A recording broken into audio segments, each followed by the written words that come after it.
Olá, boa noite. Como vai? Vai bem? Está no ar pela TV Pantanal, canal 22, emissora do Grupo Gazeta de Comunicação, programa Opinião. Hoje, terça-feira, 18 de junho de 2024. Vou perguntar de novo, como vai? Vai bem?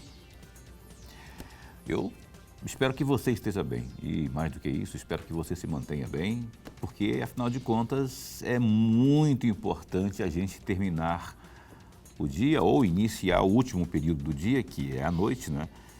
Mais relaxado ou, não é, a caminho de se relaxar, caminho de casa, caminho tomar um banho, curtir a família e tudo mais. Eu espero que você esteja bem em todos os sentidos, que se mantenha bem. A gente se esforça para que você fique melhor ainda. De que forma? A gente se esforça para que você fique melhor em termos de absorção da informação, não é? Para isso, Opinião está no ar aí já há mais de 4 anos, segunda a sexta, das 19h30 às 20h30.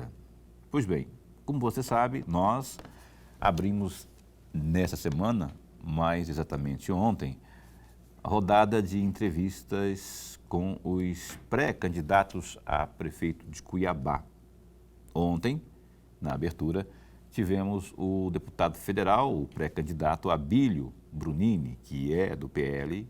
Ele usou o período de 1 hora para expor suas ideias, responder aos questionamentos do professor Lorenberg.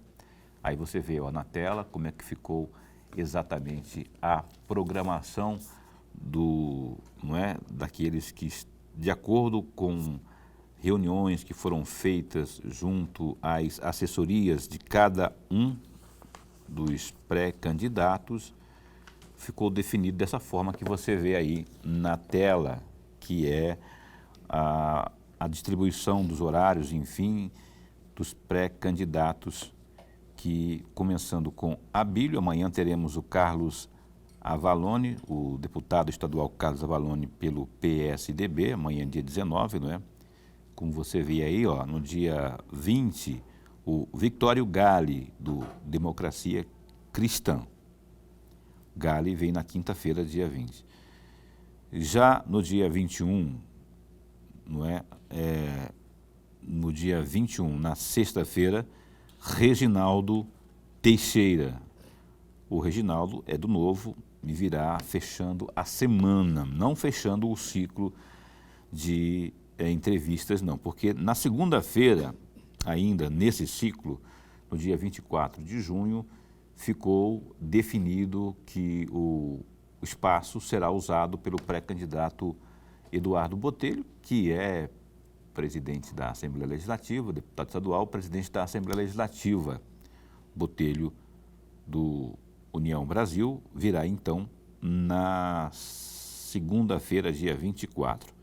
Aí sim, o ciclo de entrevistas com os pré-candidatos a prefeito de Cuiabá será fechado na terça-feira de hoje, há uma semana, portanto. O Lúdio Cabral, do PT. Lúdio Cabral, pré-candidato pelo PT a prefeito de Cuiabá.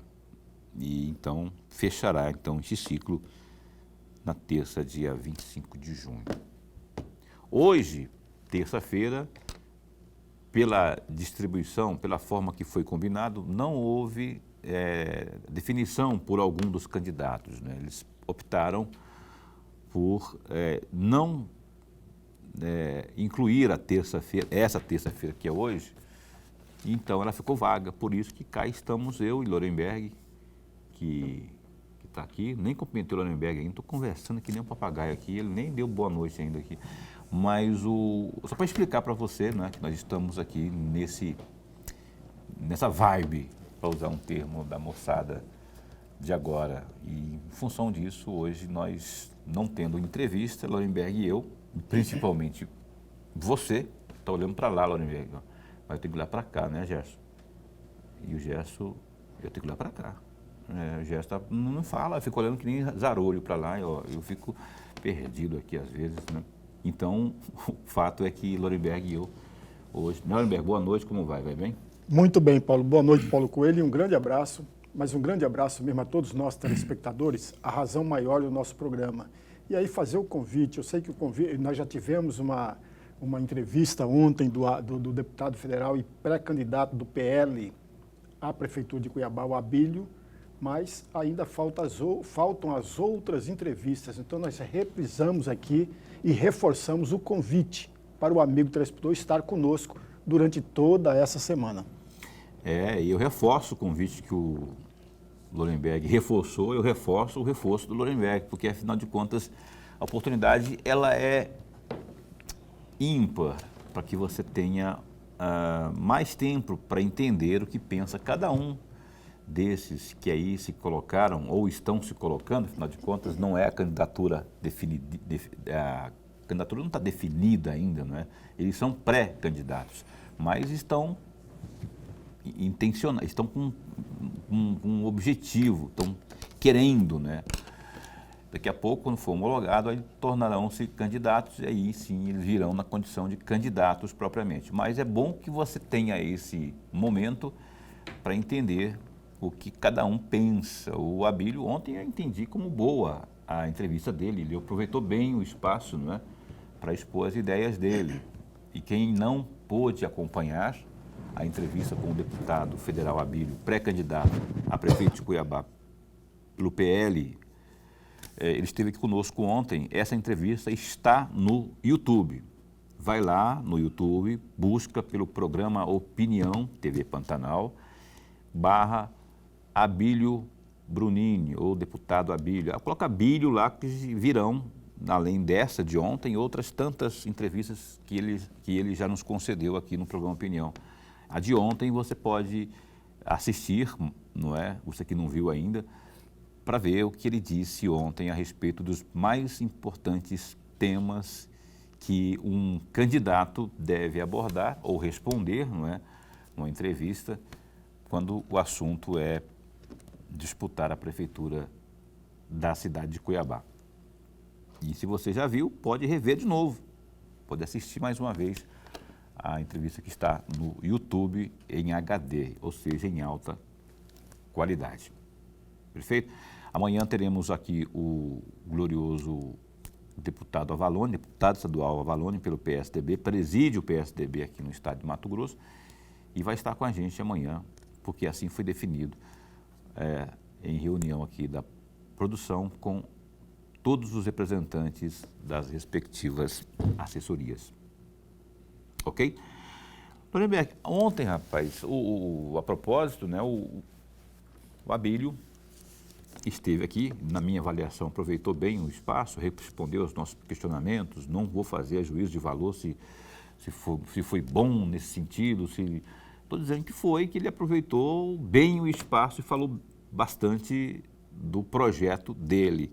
Queria pegar aqui nesse começo de bate-papo a sua opinião sobre essa estada do Abílio ontem, usando desse espaço para reverberar as suas políticas, as suas proposituras, enfim. Você achou que ele, em todos os assuntos levantados, fez boa explanação? Nós não exploramos bem a questão das amarrações partidárias. No final até puxei, mas eu, no meu modo de pensar, isso, diante de todas as outras demandas que o município de Cuiabá precisa, eu acho que essa não seria a prioritária, né? Ainda que ele precise disso bem definido para disputar. Mas queria uma avaliação sua aí sobre a participação do Abílio ontem. Paulo e amigo telespectador, veja, fazer duas observações muito rapidamente. A primeira delas, se nós observarmos, e o amigo telespectador se observar direito, o nosso espaço aqui permite a cada um dos pré-candidatos cerca de 45 a 50 minutos. Portanto, é um tempo muito precioso. Alguém vai numa emissora de rádio, tem lá no máximo 20 minutos. Vai num outro programa de TV, tem lá 5, 6 ou 10 minutos.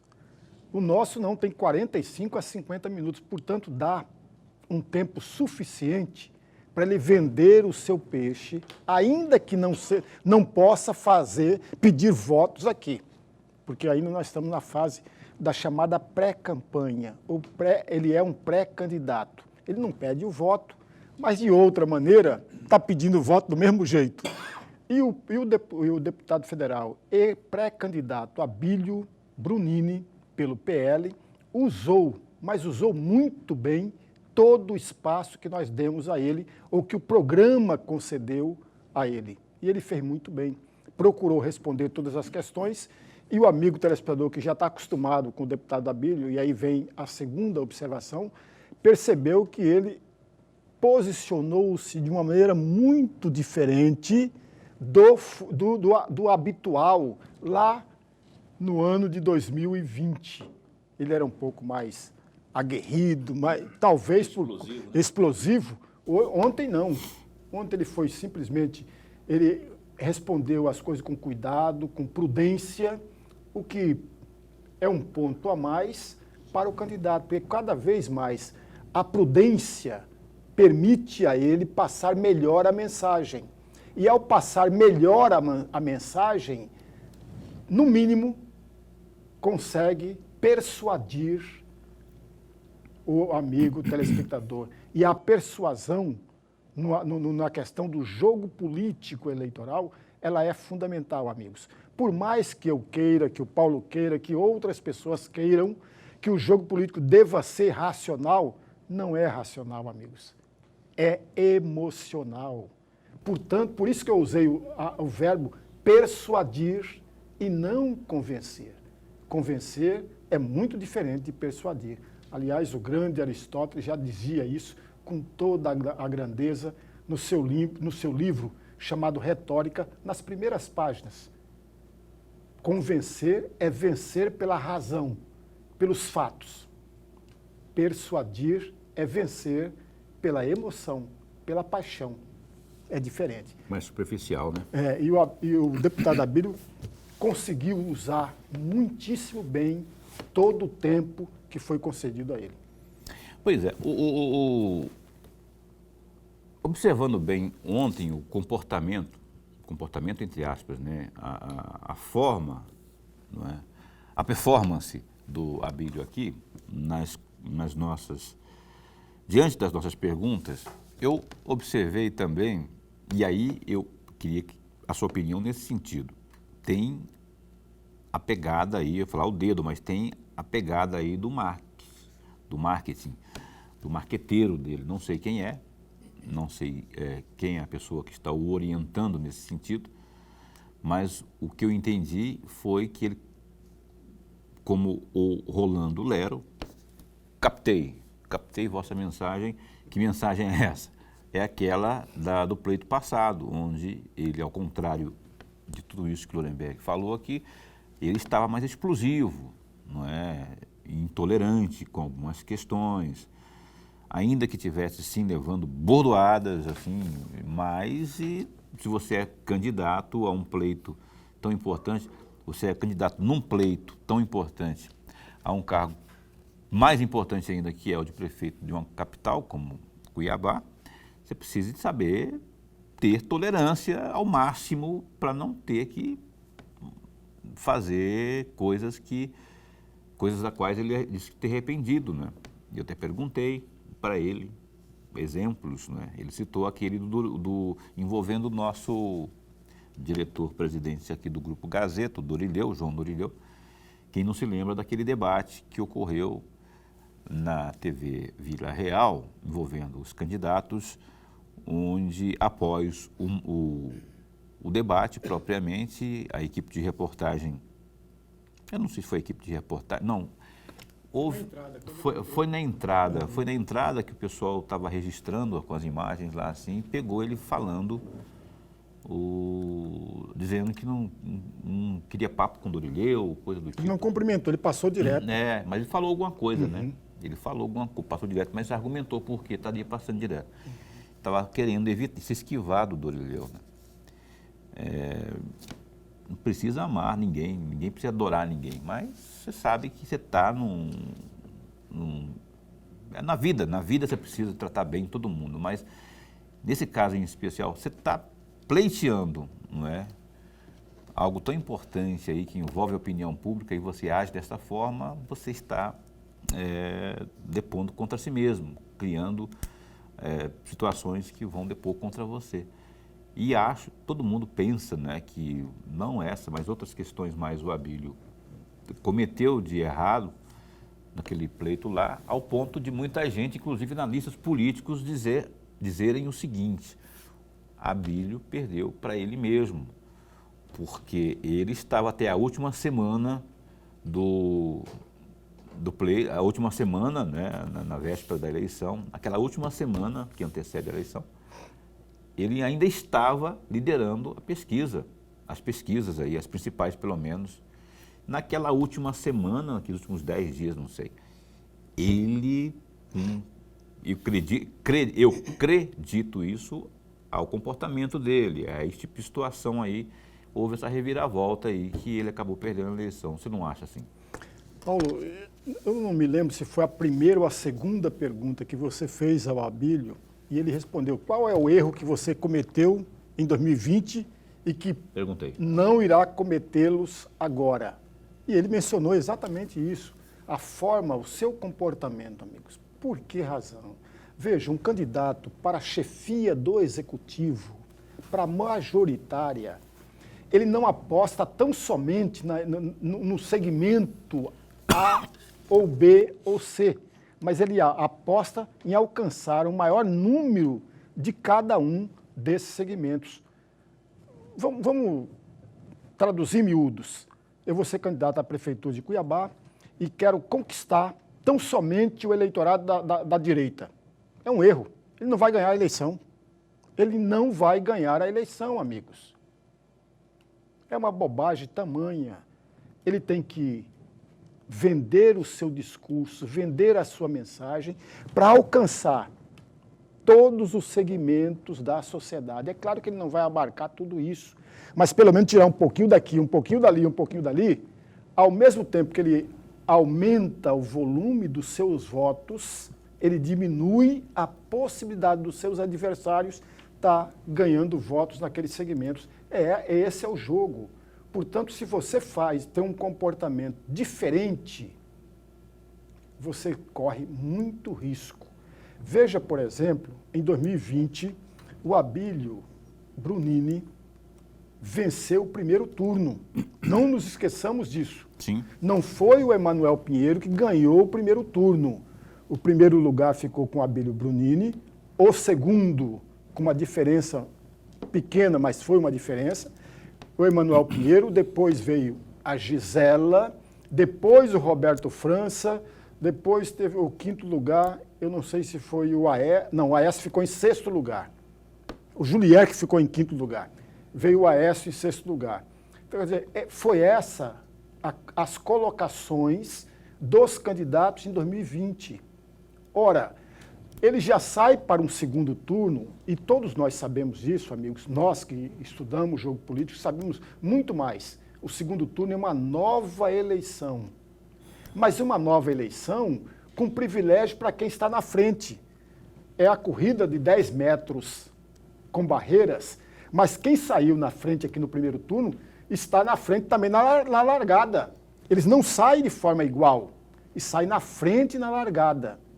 Só que quando você pisa em falso ou comete alguns erros nessa corrida de 10 metros com barreiras, corre o risco de perder aquela diferença que você saiu do primeiro turno. Nós já vimos esse filme muitas e muitas vezes.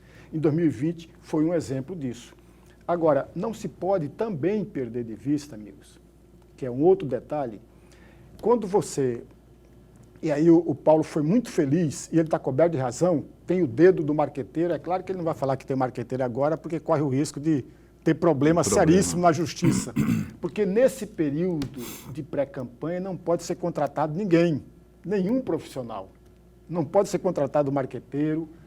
Aliás, foi por conta disso que a ex-juíza Selma Arruda teve problemas seríssimos. Teve a chapa dela cassada também por conta disso. Então ele não vai dizer que já contratou esse pessoal todo, não.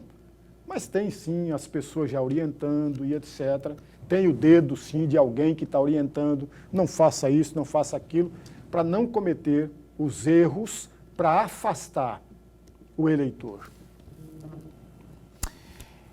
Pois é, e tem já uma equipe com ele acompanhando para baixo e para cima aí, como todos os demais pré-candidatos aí, já tem as suas equipes sendo formadas. Não estou dizendo que já montaram assessoria de marketing, mas tem o pessoal. O Abílio, por exemplo, é deputado federal, ele tem os seus assessores, né? Tem aquelas pessoas que se simpatizam com a candidatura, o projeto de candidatura dele, né? No caso agora, pré-candidatura. E assim vai. O fato é que o Abílio está mostrando mudança na comparação direta com o pleito de 2020, que ele ganhou no primeiro turno, mas, como disse o Lorenberg aqui, muito bem disse, a analogia do Lorenberg foi perfeita. Largada do segundo turno. Aquele que terminou em primeiro está começando um pouquinho adiante, está começando, mas se ele também não tiver noção do que aquilo representa e não olhar pelo retrovisor também, né, e achar que ele já está com... aí é que ele se dana, porque ele tem que perceber que é uma nova eleição, apesar de estar um pouquinho à frente, mas ali as coisas mudam, podem mudar da água para o vinho, como mudaram no caso dele aí, que acabou perdendo para o glorioso Emanuel Pinheiro. O programa Opinião vai dar um tempo para o primeiro intervalo comercial, só dizendo para você que está ligando agora, tá? Poxa, só o Paulo Coelho aí, o Lorenberg, hoje a gente, de forma estratégica, não tem entrevistas, porque nessa semana nós já tivemos a abertura do ciclo de entrevistas com os pré-candidatos a prefeito de Cuiabá e justamente terça-feira é o único dia em que não estaremos entrevistando nenhum dos pré-candidatos. Amanhã a gente retoma e amanhã teremos entrevista com o pré-candidato a prefeito, Carlos Avalone. Opinião dá um tempo e volta já já.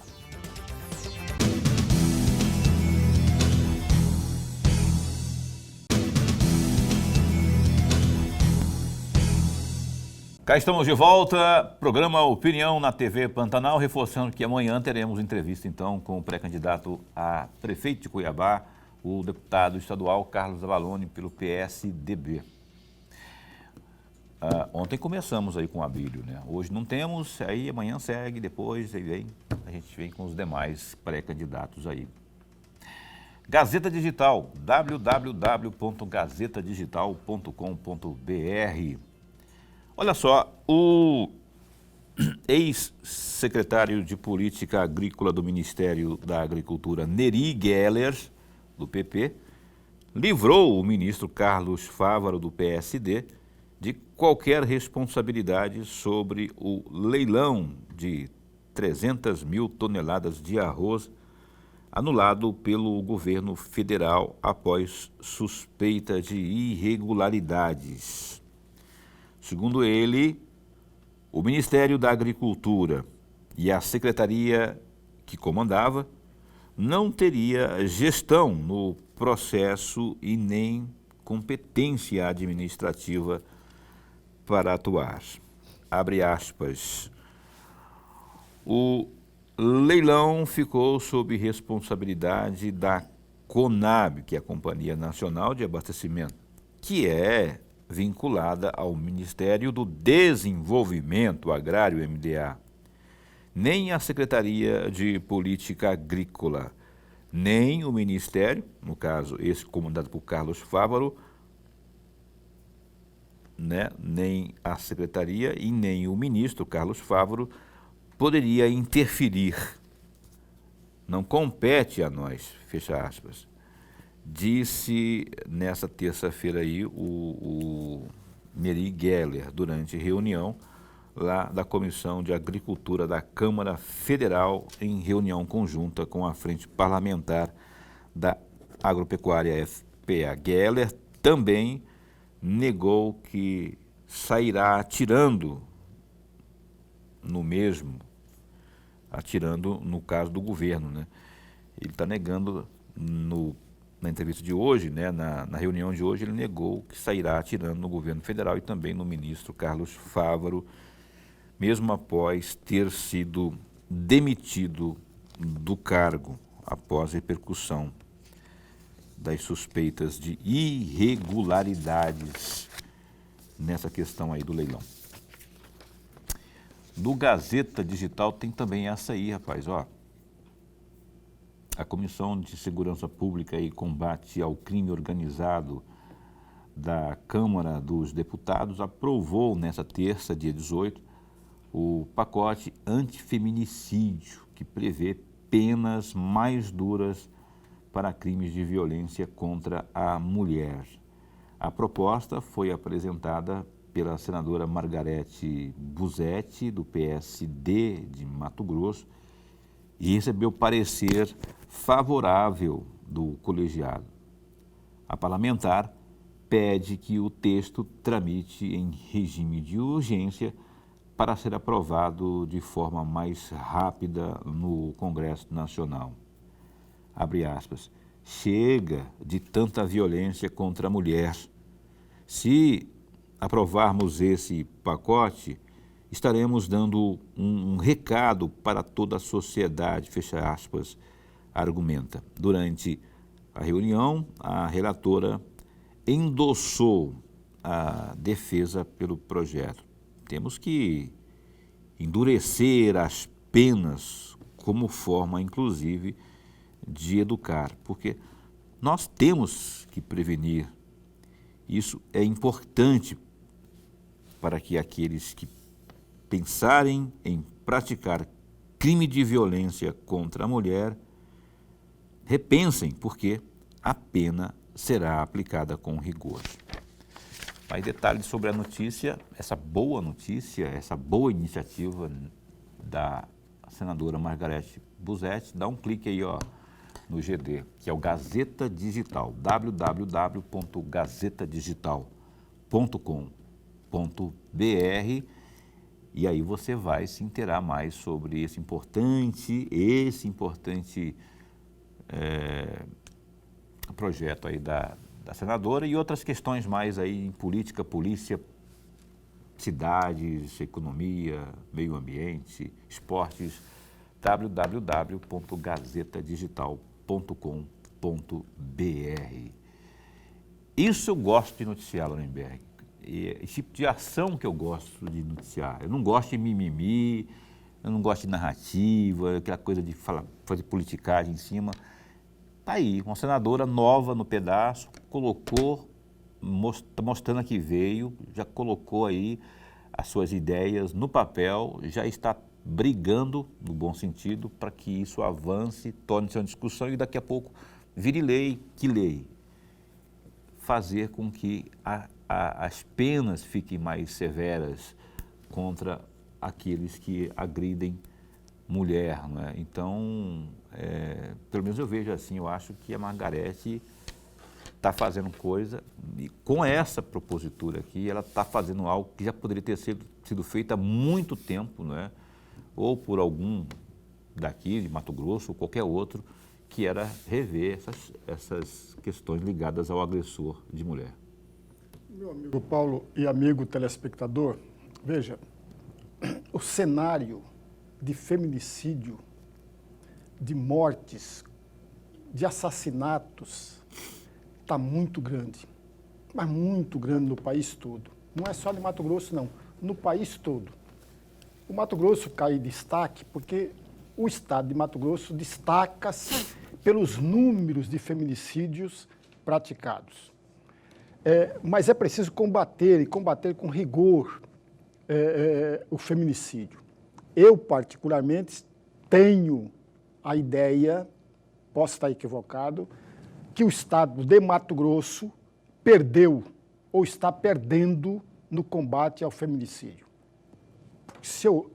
Porque olhando exatamente os números, eu desisti de contar o número de feminicídios deste ano.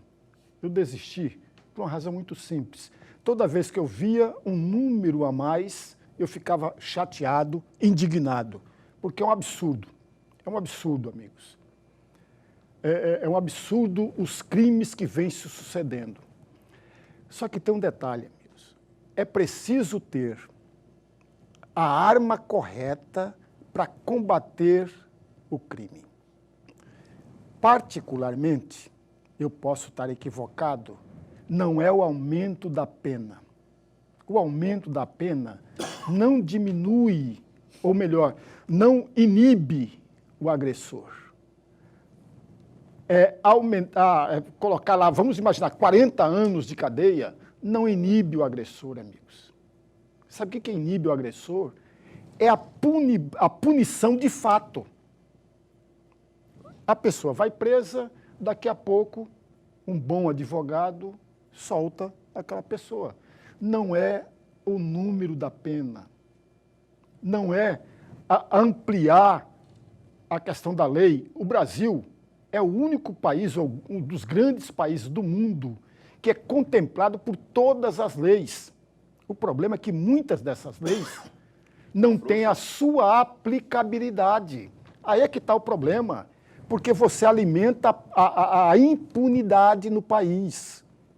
Nós temos que combater de dois lados. De um lado, combater o crime, porque o crime, o aumento do feminicídio, deixa indignado todo mundo, pelo menos as pessoas que eu conheço, fica muito indignado com o aumento do feminicídio. Por outro lado, também temos que combater a impunidade no país. Por que alguém que não tem dinheiro nenhum, quando comete um crime desse, é punido com rigor, e alguém que tem grana, que pode bancar, manter uma banca de grandes advogados, tem maior facilidade? Então é isso que a gente tem que ver. É a aplicabilidade da lei e o combate à impunidade.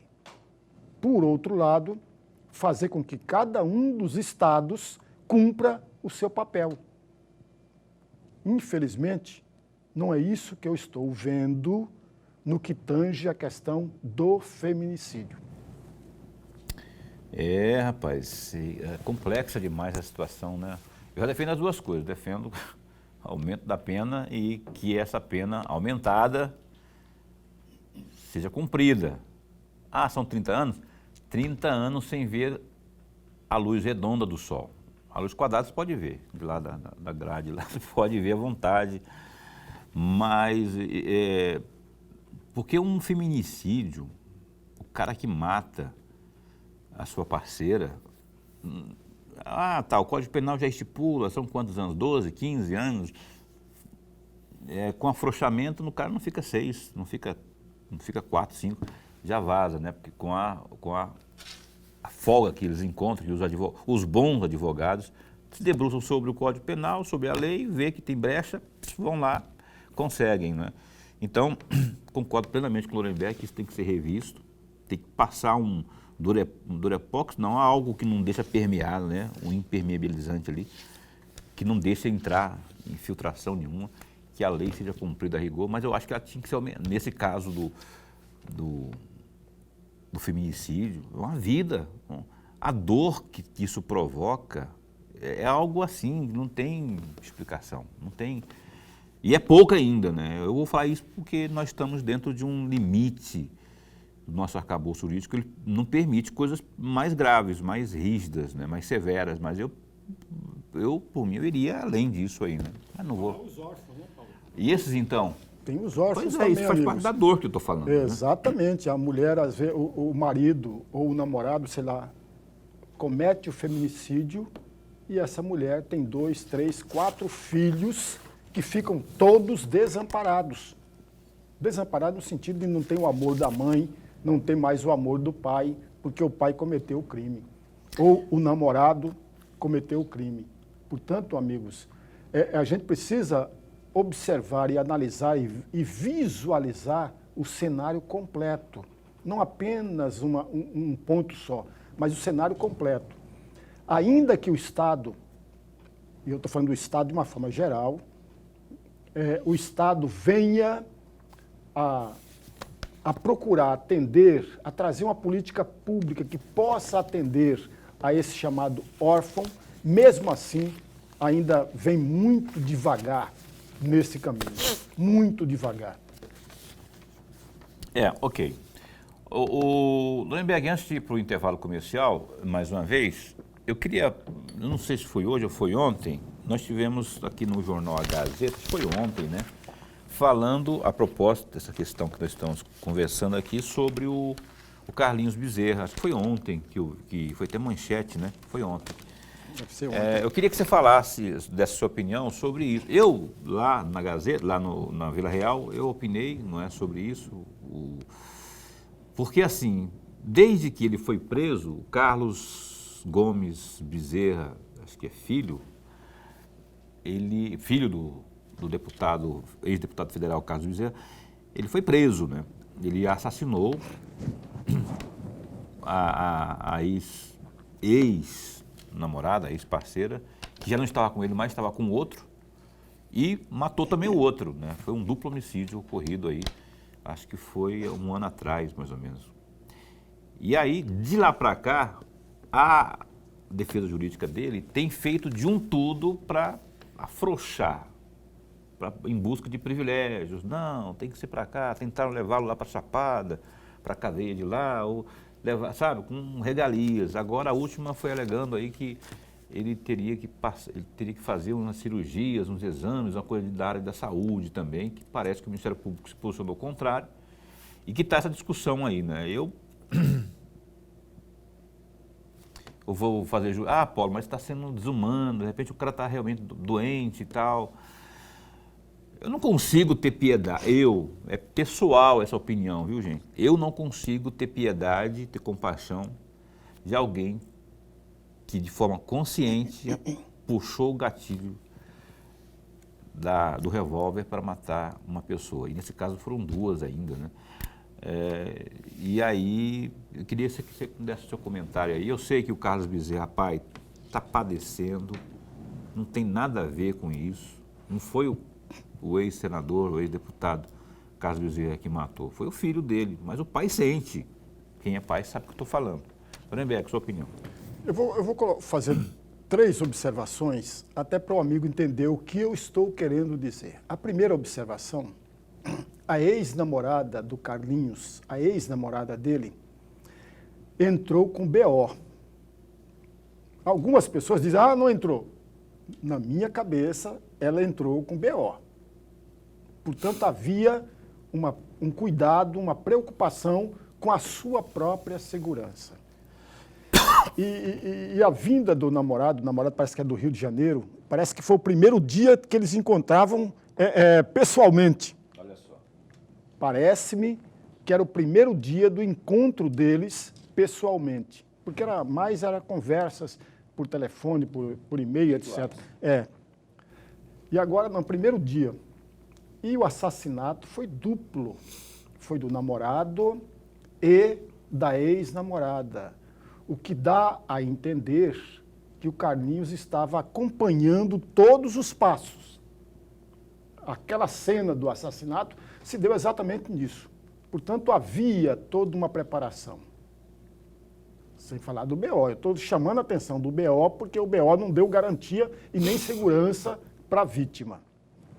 Uma segunda observação, todo advogado, todo bom profissional defende o seu cliente e vai procurar todas as maneiras para defendê-lo. É o papel do advogado, é o papel para defender mesmo o seu cliente.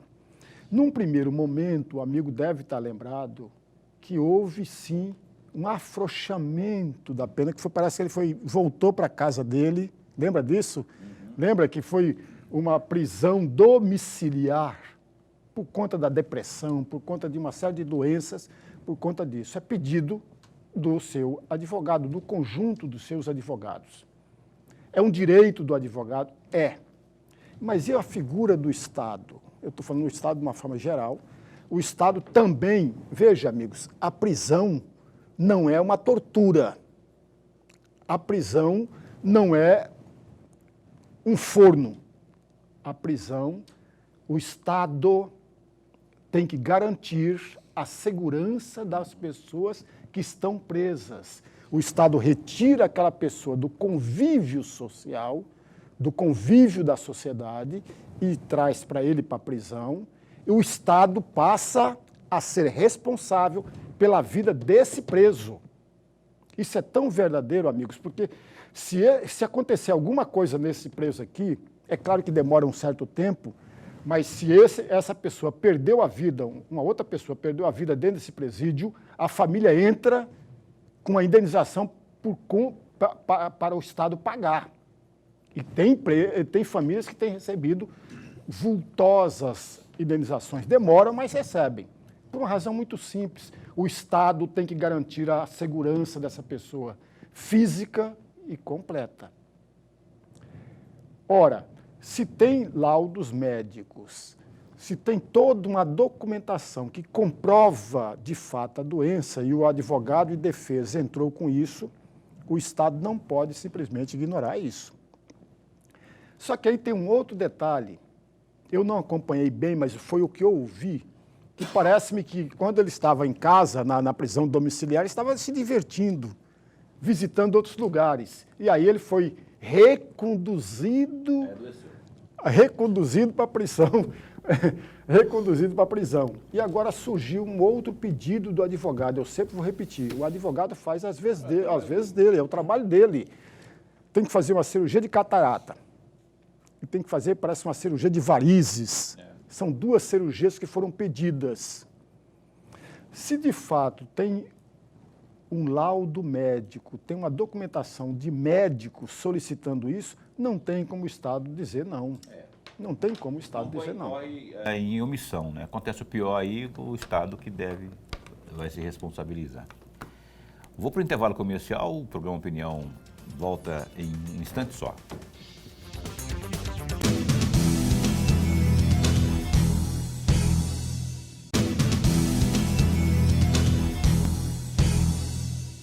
Então, cá estamos de volta. Você está assistindo ao programa Opinião, direto para o seu coração. Até rimou, não é? Foi de propósito. E a gente está aqui hoje, Lorenberg e eu, a gente está falando sobre alguns assuntos, algumas notícias que estão contidas no Gazeta Digital. Isso aqui é a edição de hoje do Gazeta, né? Que estamos no final do dia e já estão preparando, a turma toda já está lá preparando a de amanhã, né? Até quando fui lá com o Lorileu, falei para ele mandar, Lorileu, manda para a gente aqui, ó, no final do programa a gente divulgar, antecipar a manchete do dia seguinte, de repente a gente consegue, imaginou? 8 horas, 8 e pouquinho, a gente divulga aqui, porque aí, não, ele não vai dizer que não. Não vai dizer que não, porque aí o concorrente pode ver e pode mudar tudo, aí... Mas, de toda forma, vale a pena você conferir. Amanhã, eu sei, já estou sabendo que tem assuntos quentíssimos na edição do jornal A Gazeta, mais de 30 anos aí, ditando como que se faz o bom jornalismo, tanto que é o principal jornal impresso do estado de Mato Grosso, jornal A Gazeta. A gente competente lá, né? Todas as editorias, nós temos lá sempre as melhores equipes que apuram, que trazem, que fazem acontecer, que mudam até histórias, porque quando o cara está pretendendo fazer coisa errada, vem a denúncia, o jornal A Gazeta traz aqui e muda tudo. Ninguém já começa a ficar, não, isso não vai dar certo, já muda e tudo. Jornal A Gazeta, pode ficar esperto que vem amanhã, vai por mim, depois você me fala que tem coisa muito boa, muito forte, notícias importantes vindo na edição de amanhã, como vieram na de hoje. A edição de hoje, inclusive, focou aí essa questão do clima no Pantanal, da questão das queimadas. Um trabalho árduo que sempre temos que enaltecer do Corpo de Bombeiros Militar, né? Que cada ano, esses rapazes, moças também, né? Esses agentes, travam uma briga árdua contra os incêndios. Inclusive, a de hoje foi justamente isso, clima seco, antecipa a guerra dos bombeiros contra o fogo. Infelizmente, entra ano, sai ano, sempre essa mesma novela aí da briga contra a queimada. Quando é aquela, aspas, natural, a gente até entende, mas quando é aquela provocada por indisciplina ou de forma criminosa, né, aí a gente já fica grilado porque tem que achar um culpado. É o governo, são as forças de segurança, são as políticas que não estão suficientes, ou é o quê? Né? Então, vale a pena conferir o jornal A Gazeta. Lorenberg, nesse último bloco aqui, eu queria... Boca está no ponto aí. Tem uma... Ontem nós abordamos aqui com o Abílio Anteontem já abordamos também o assunto. Eu até pedi a opinião do glorioso Procurador-Geral de Justiça, que estava aqui, doutor Deusdedit, e a sua também e tal. Eu queria que você comentasse, está no ponto aí, Boca? Vamos ver, tem um vídeo de hoje que está no ponto aí, que é do presidente Lula comentando essa questão do PL 1904, que está lá no Congresso, né? O Lira está dizendo que vai dar uma empurradinha para frente, o Lira está querendo evitar polêmica, porque ele está com os olhos esbugalhados na reeleição, ele precisa de administrar isso aí para não perder voto. Mas eu queria que o Lorenberg, eu queria que você que estivesse em casa desse uma assistida, você que não viu, a entrevista que o glorioso Luiz Inácio Lula da Silva concedeu hoje à Rádio Eldorado, não, à Rádio CBN, a Rádio CBN Brasil. Eu queria que você que estivesse em casa acompanhasse também, nós vamos comentar em seguida aqui. Eu acho que essas pautas de costume, sabe? Eu até nem gosto muito de discutir isso, Cássio, porque não tem nada a ver com a realidade que nós estamos vivendo, não tem nada a ver. Esse negócio de ficar discutindo aborto legal, o que nós temos que discutir é o seguinte: quem está abortando, na verdade, são meninas de 12, 13, 14 anos. É crime hediondo. Um cidadão estuprar uma menina de 10, 12 anos e depois querer que ela tenha um filho de um monstro. Então é preciso, de forma civilizada, a gente discutir, sabe? As crianças estão sendo violentadas dentro de casa, muitas vezes por padrasto, sabe? Então como é que a gente pode achar que esse debate é um debate cru? Ou seja, isso é um debate maduro que envolve a sociedade. Nós temos que respeitar as mulheres, sabe? Elas têm o direito de ter um comportamento diferente e não querer. Sabe, por que uma menina é obrigada a ter um filho de um cara que estuprou ela? Que monstro vai sair do ventre dessa menina? Então essa discussão é um pouco mais madura, não é banal como se faz hoje. Sabe? E o cidadão disse que fez o projeto para testar o Lula. Sabe? Eu não preciso de teste, quem precisa de teste é ele. Eu quero saber se uma filha dele fosse estuprada, como é que ele ia se comportar. Eu quero saber como é que ele ia se comportar. Então eu quero muita maturidade dessa discussão, Cássio, porque não é um tema simples. Eu disse textualmente o seguinte: eu sou pai de 5 filhos, avô de 8 netos e bisavô de uma bisneta. Eu, Luiz Inácio Lula da Silva, sou contra o aborto. Tá? Para ficar bem claro. Agora, enquanto chefe de Estado, o aborto tem que ser tratado como uma questão de saúde pública. Porque você não pode continuar permitindo que a madame vá fazer um aborto em Paris e que a coitada morra em casa tentando furar o útero com a agulha de tricô. Nossa, que fala, hein? Fala do presidente Lula. Essa entrevista... Lorenberg, eu vou pedir para você comentar aí, depois eu falo, mas, por favor. Muito rapidamente, amigos, veja. Eu fiquei preocupado só numa frase do presidente da República, quando ele falou assim: vai sair um monstro. Quando a violência do estuprador é com a moça, e aí vai sair um monstro. Eu só retiraria essa frase, que ela não está encaixada em todo o contexto. Em todo o contexto. É bom a gente, amigos, diferenciar 2 tipos de aborto no Brasil. O aborto ilegal, esse é crime. O aborto ilegal, que é comum no Brasil. A gente tem que acabar com a hipocrisia na sociedade brasileira de uma forma geral.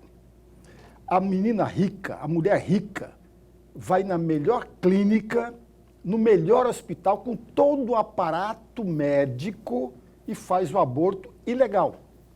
Não estou falando do legal, não. Ilegal. E aquela menina pobre vai lá no fundo da casa dela, lá no banheiro, na casa dela, e faz um aborto. Corre todos os riscos do mundo, inclusive morrer. Inclusive morrer. Esse é um ponto que a gente deve observar bem para acabar com a hipocrisia na sociedade brasileira. Esse é o chamado aborto ilegal. Agora existe o aborto legal, amigos. O que o projeto de lei 1904 está agredindo é o aborto legal, não é o ilegal. Tem uma palavra, uma frase, uma palavra do deputado federal Nelson Barbudo, no jornal A Gazeta, que ele definiu o projeto numa palavra só. É uma aberração. E vou votar contra, mesmo que o PL determine que todos nós votemos a favor. Ele falou, é uma aberração. Tem uma médica que deu uma entrevista, uma médica de Minas Gerais, deu uma entrevista para a UOL, e que eu assisti essa entrevista da UOL 2 ou 3 vezes. A médica não falou aberração, mas falou uma outra palavra, dejeto de lei. Veja o que ela chamou o projeto, dejeto de lei. E ela emendou uma outra frase, subdesenvolvimento da moral. Porque esse projeto, amigos, é uma violência tamanha, mas gritante, sem falar do deboche. Tem um parágrafo dentro desse projeto que eu conheço, eu li 6 vezes o projeto. Tem 19 páginas, junto com as justificativas. Tem um parágrafo nesse projeto que diz o seguinte, dependendo da situação da violência do estupro, a moça pode se livrar da penalidade, dependendo das consequências. Para aí, amigos. Para aí, vamos devagar. Esse aborto legal, amigos, que são 3 situações, mas no caso do projeto 1904, agride a questão do estupro. A moça, a menina, a mulher estuprada e ficou gestante, ela tem o direito, é direito dela, querer ou não. Ela vai querer abortar, porque é um direito dela. Se ela não quiser, também é um direito dela. E aí eu volto a insistir numa frase antiga que todos nós, quem sou eu? Eu sou homem. Quem sou eu para determinar o que uma mulher vai fazer com o seu próprio corpo? É a mulher que tem que decidir o que ela quer. Ela sofreu estupro, ok, ficou gestante. Ela pode falar assim, olha, eu não quero essa gestação, é um direito dela. Vai para uma clínica, vai para um hospital, o hospital tem que fazer o seu aborto, porque é legal, não é crime nesse aspecto. É muito simples para nós entendermos. Aí alguém fala assim, poxa, mas 22 semanas são 5 meses. Só que aí tem um pequeno parênteses que eu vou abrir muito rapidamente. Mas muito rapidamente. Nós sabemos a justiça como funciona no Brasil. Às vezes a menina lá de 10 anos, 12 anos, descobre a gravidez muito depois. Começa a ir para a justiça não atende, ela vai ser atendida depois de 5 meses, amigos. Aquele caso da moça lá de Pernambuco, de 10 anos, que foi estuprada e só fez o aborto com 22 semanas. Não foi porque ela quis, não. É porque a justiça impediu ela de ter o direito garantido. Ok. É isso, gente. Esse assunto a gente já colocou aqui à mesa, à discussão. Todos aqui que acompanham a opinião sabem da minha opinião sobre isso aí e sobre a fala do Lula. Presidente, com todo respeito, mas o bebê não é monstro, sai do ventre não é monstro, tá? É inocente, não tem culpa nenhuma. Monstro é o senhor, por falar uma barbaridade dessa. Vou encerrar aqui para não ficar indignado mais ainda com a monstruosidade do que disse Luiz Inácio Lula da Silva. Amanhã a gente entrevista Carlos Avalone, deputado estadual e pré-candidato a prefeito de Cuiabá, nesse ciclo de entrevistas com os pré-candidatos a prefeito aqui da capital. Era isso, gente. Até lá, se cuida, fica bem, fica com Deus também.